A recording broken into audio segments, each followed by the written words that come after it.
चलिए मैं आपको एक कहानी सुनाता हूँ कि रामू काका है हमारे पास। ठीक है। रामू काका अपनी फैमिली को लेके एक रेस्टोरेंट में जाते हैं। ठीक। अब रेस्टोरेंट में वो गए खाना खाने के लिए। अब वहाँ पे वो अपनी एक डाइनिंग टेबल पे बैठे। ठीक है। रामू काका ने क्या किया, डाइनिंग टेबल पर बैठ गए अपने बच्चों के साथ खाना खाने के लिए। ठीक। अब वेटर आया। वेटर ने क्या बोला, क्या बोलेगा वेटर कि रामू काका अपना ऑर्डर दीजिए, आपको क्या खाना है। रामू काका ने अपना ऑर्डर दिया। ठीक। अभी जब वेटर ऑर्डर लेके गया तो रामू काका को बोला आप थोड़ी देर वेट करिए, आपके लिए आपका खाना आ जाएगा। ठीक। अब प्रॉब्लम क्या है, प्रॉब्लम ये है कि मान लीजिए रामू काका ने जो डिश ऑर्डर करी थी वो अवेलेबल नहीं है या फिर किचन में कोई प्रॉब्लम हो गई। तो रामू काका को वेटर बोला सॉरी, पोलाइट वे में, हमारे पास ये अवेलेबल नहीं है, आप कोई दूसरा ऑर्डर कर सकते हो। ठीक है। या फिर अवेलेबल है तो भी क्या होगा, रामू काका और उनकी फैमिली को थोड़ी देर वेट करना पड़ेगा। तो वेट करने के बाद फिर क्या होगा, उनके पास क्या आ जाएगा, उनका खाना, जब सब कुछ परफेक्टली हो जाएगा। अगर यहाँ पे हम देखें तो इस सिनारियो के अंदर आपको तीन चीजें दिखेंगी। ठीक। तीन चीजें क्या दिखेंगी कि भैया पहले ऑर्डर दिया गया तो आप मान लो वेट करने के लिए वो होगा आपका लोडिंग स्टेट। यहाँ पे आपको तीन चीजें दिखी, पहला हो गया आपका लोडिंग स्टेट। और फिर अगर मान लो रामू काका को बोला गया सॉरी भैया ये डिश अवेलेबल नहीं है, तो वो हो गया आपका एरर स्टेट। और उसके अलावा अगर वो चीज परफेक्टली हो जाती है और रामू काका और उनकी फैमिली को उनका ऑर्डर मिल जाता है तो वो हो जाएगी आपकी डेटा स्टेट। ठीक है। तो ये तीन स्टेट हैं खाना खाने की, और यही तीन स्टेट हम रिएक्ट के अंदर आज पढ़ने वाले हैं। तो इस कहानी से समझ में आता है कि मैं आपको एक कॉन्सेप्ट बताऊंगा इन तीनों चीजों के बारे में, लोडिंग स्टेट, एरर स्टेट और डेटा स्टेट। ठीक है। चलिए तो आज का जो हमारा ट्यूटोरियल है उसमें हम पढ़ने वाले हैं handling loading and error states. ठीक है। कि कैसे लोडिंग को हैंडल किया जाए और कैसे एरर स्टेट को हैंडल किया जाए। ठीक है। मैंने रियल लाइफ एनालॉजी आपको बताई। अब बेसिकली ये क्या होते हैं, क्यों इनकी जरूरत पड़ती है। एपीआई इंटीग्रेशन मैंने आपको एक ट्यूटोरियल कराया था इससे पहले। एपीआई इंटीग्रेशन के अंदर आपको ऑलरेडी बताया गया कि एपीआई को कैसे इंटीग्रेट करते हैं, कैसे फैच करते हैं और कैसे उनको इंटीग्रेट करते हैं और कैसे उसको यूज किया जाता है। ये सारी चीजें हमने प्रीवियस ट्यूटोरियल के अंदर देखी थी। ठीक है। तो आप उस ट्यूटोरियल को गो थ्रू कर सकते हो, लिंक डिस्क्रिप्शन में अवेलेबल है, जहां से आप कंप्लीटली देख सकते हो कि आप एपीआई को इंटीग्रेट करा के कैसे डेटा रेंडर कराते हो, कैसे कोई भी चीज फैच होकर आपको डिस्प्ले होती है। ठीक है। उसी में थोड़ा सा पार्ट आगे है कि जब कोई डेटा रिक्वेस्ट करा जाता है और डेटा अवेलेबल नहीं है तो, या फिर कुछ टाइम ले रहा है, तो उस चीज में क्या होगा। एक्चुअली क्या होता है, रिएक्ट फ्रंट एंड के लिए हम काम करते हैं और हमारा मोटिव क्या होता है कि जो यूजर का इंटरेक्शन होता है वो अच्छे से बना रहे, है ना। यानी कि अगर यूजर ने कोई रिक्वेस्ट करी है और वो रिक्वेस्ट फुलफिल नहीं हो रही है या फिर कुछ थोड़ा टाइम ले रही है, तो ये जो हमारी स्क्रीन है ये ब्लैंक ना रहे। क्या ना रहे, ब्लैंक ना रहे।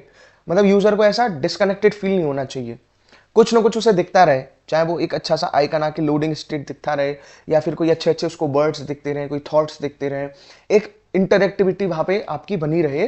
तो उस चीज के लिए हम ये कॉन्सेप्ट पढ़ते हैं एरर हैंडलिंग का और स्टेट लोडिंग का। ठीक है।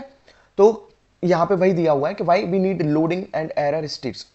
ठीक है। रीजन क्या है, when we fetch data from an API in React the process is asynchronous, it takes time। obviously जब आप API से डेटा फैच करते हो रिएक्ट के अंदर तो वो प्रोसेस क्या है, एसिंक्रोनस प्रोसेस है। ठीक है। That process is asynchronous. और एसिंक्रोनस प्रोसेस में क्या, इट टेक्स टाइम बिकॉज आपके मल्टीपल टास्क साइमल्टेनियसली एग्जीक्यूट होते हैं, जिसको बोलते थे ना पैरेलल टास्क एग्जीक्यूशन।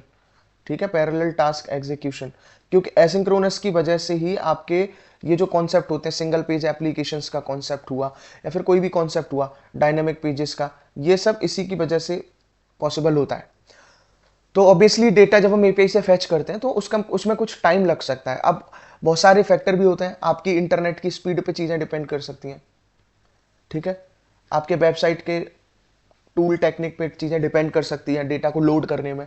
तो कुल मिला के ये कि हो सकता है कि यूज़र ने जब रिक्वेस्ट करा और उसको रिस्पॉन्स मिलने में थोड़ा टाइम लग जाए, तो स्क्रीन ब्लैंक नहीं रहनी चाहिए, कुछ ना कुछ उसे दिखता रहे।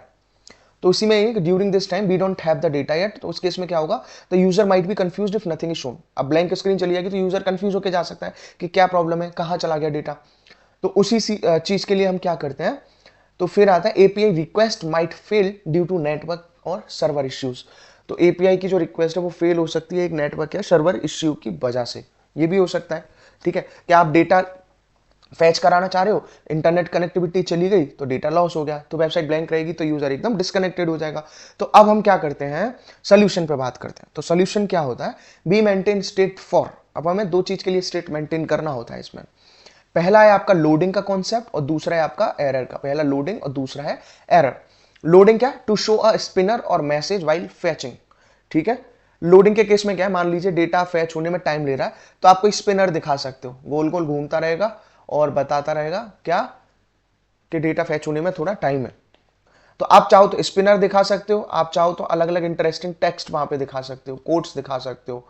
ठीक है, तो यूजर की कनेक्टिविटी या यूजर का इन्वॉल्वमेंट बना रहे। दूसरा क्या है, फिर भी स्पिनर घूमता रहा, लोडिंग होती रही, फिर भी आपका काम नहीं बना, तो उस केस में क्या भाई, आपको एरर मैसेज देना पड़ेगा।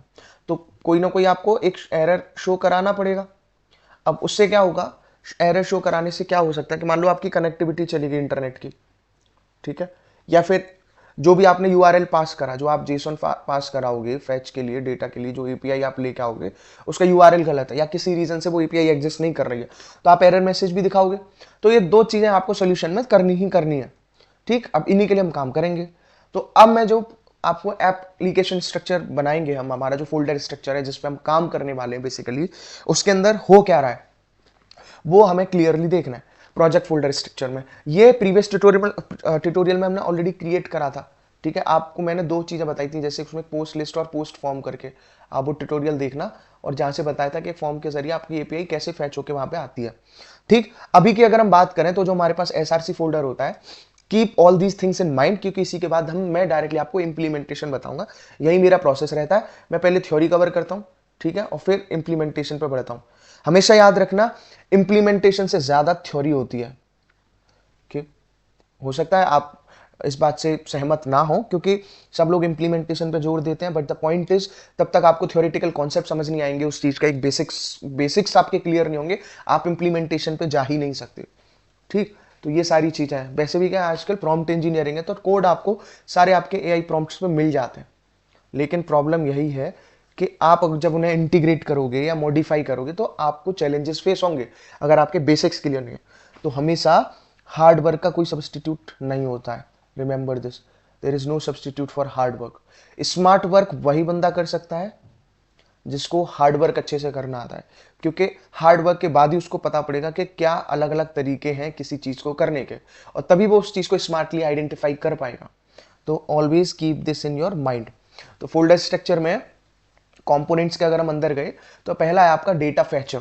तो डेटा फैचर डॉट जेएसएक्स हम एक फाइल बनाएंगे जो आपकी मेन फाइल है, जिसके ही अंदर हम सारी चीजें डिफाइन करेंगे, माउंट करना, ठीक है, एपीआई को फैच करना, जो भी अलग अलग आपकी स्टेट रहेंगी, लोडिंग या एरर की, आइकन वगैरह जनरेट, वो सब इसी में आएगा।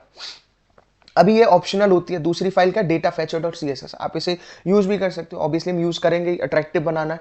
सीएसएस फाइल है जिससे क्या होगा कि डेटा फैचर की स्टाइलिंग को मैनेज या कंट्रोल किया जाएगा।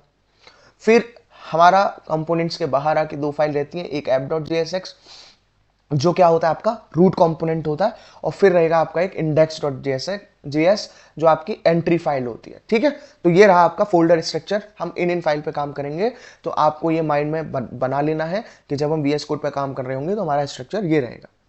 ठीक है, यानी कि वॉक थ्रू की अगर हम बात करें, प्रॉपर मैं स्टेप बता देता हूं कि क्या हम करने वाले हैं।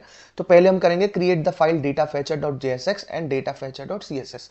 पहले हम दो फाइल क्रिएट करेंगे आपके कंपोनेंट फोल्डर के अंदर, ठीक है, सोर्स के अंदर जाके इसके अंदर। फिर क्या करेंगे, डेटा फैचर के अंदर हम क्या यूज करेंगे, import use state and use effect hooks for data fetching. तो हम यूज स्टेट और यूज इफेक्ट हुक का यूज करेंगे डेटा फैच करने के लिए, और फिर उसके बाद इन तीन स्टेट को यूज करेंगे, बहुत इंपॉर्टेंट पार्ट। अब इस तीन स्टेट में क्या है, लोडिंग, एरर एंड डेटा। जो मैंने रामू काका का एग्जांपल दिया कि रेस्टोरेंट में जाके उन्हें खाना खाना है, वही चीज। लोडिंग में क्या है, इनिशियली उसको ट्रू दिखाना है, एरर में क्या, to store an error message, और बाद में क्या, टू स्टोर एपीआई रिस्पॉन्स, अगर आपको रिस्पॉन्स वहां से मिल जाता है तो। फिर आता है फोर्थ पे, explain conditional rendering for UI switching, conditional rendering को एक्सप्लेन करना है। और फिर आता है शो एनिमेटेड स्पिनर। ठीक, एनिमेटेड स्पिनर का काम क्या है, फॉर लोडिंग, करेक्ट। और लास्ट में हम क्या दिखाएंगे, सेकंड लास्ट में, show error box if API fails, अगर एपीआई फेल हो जाती है तो आपको एरर वहां पे दिखाना है। फिर आता है आपका display formatted data if everything works. ठीक है, फॉर्मेटेड डेटा दिखाना है अच्छे से अगर सारी चीजें काम कर जाती हैं। तो ये रहा आपका वॉक थ्रू जो हम करने वाले हैं अपने इंप्लीमेंटेशन के अंदर। अभी नेक्स्ट जाए तो फिर जब आप ये सारी चीजें बना लोगे तो हमें एक चीज और करनी पड़ेगी, आपको ये कमांड एग्जीक्यूट करानी पड़ेगी, npm इंस्टॉल रिएक्ट आइकन्स। ठीक है, बेसिकली डिपेंडेंसीज बोलते हैं इसको, डिपेंडेंसीज इंस्टॉल कराने के लिए। अब ये npm इंस्टॉल रिएक्ट आइकन से बेसिकली क्या हो रहा होगा, ये जो आइकन्स वगैरह है ना, जो हम मान लो लोडिंग के लिए दिखाना चाह रहे हैं, ठीक है, तो वो सब जो स्टाइलिंग करेंगे, जो आइकन आएंगे, वो इसी कमांड के थ्रू आएंगे। उसके बाद क्या, आप अपनी ऐप को स्टार्ट कर सकते हो। ठीक, दूसरा क्या, अगर आप डायग्रामेटिकली देखेंगे कि handling loading and error state में हम क्या करते हैं, तो डायग्रामेटिकली देखने पे आपको ये चीजें पता पड़ेंगी। क्या पता पड़ेंगी, देखिए सबसे पहले कंपोनेंट माउंट होगा आपका, कंपोनेंट क्या होगा, माउंट होके आएगा, और कंपोनेंट माउंट होने के बाद में फिर लोडिंग स्टेट को ट्रिप किया जाएगा, जहां पे स्पिनर यूआई काम करेगी अपनी। फिर वो क्या करेगा, एपीआई को फेच करेगा लोडिंग होते होते। उसके दो केसेस हैं, एक सक्सेस का और एक एरर का। सक्सेस के केस में क्या है, लोडिंग फॉल्स हो जाएगी स्पिनर की, एरर नल हो जाएगा और आपको डेटा शो हो जाएगा यूआई वाला। ठीक है, एरर के अंदर क्या है, लोडिंग फॉल्स हो जाएगा, सेट एरर, और वहां पे मैसेज दे देगा कोई ना कोई एरर यूआई। ठीक है, तो ये सारी चीजें अभी हमने देखी थ्योरेटिकल वे में। ठीक, तो अभी जो इसका नेक्स्ट ट्यूटोरियल है, मैं उसमें डायरेक्टली आपको इसका इंप्लीमेंटेशन दिखाऊंगा। ठीक है, चलिए, तो ये वीडियो आपको अच्छी लगी तो उसको लाइक करिए, चैनल को शेयर करिए, सब्सक्राइब करिए, और यहां से आप अभी handling loading and error state के थ्योरेटिकल कॉन्सेप्ट को समझ सकते हैं।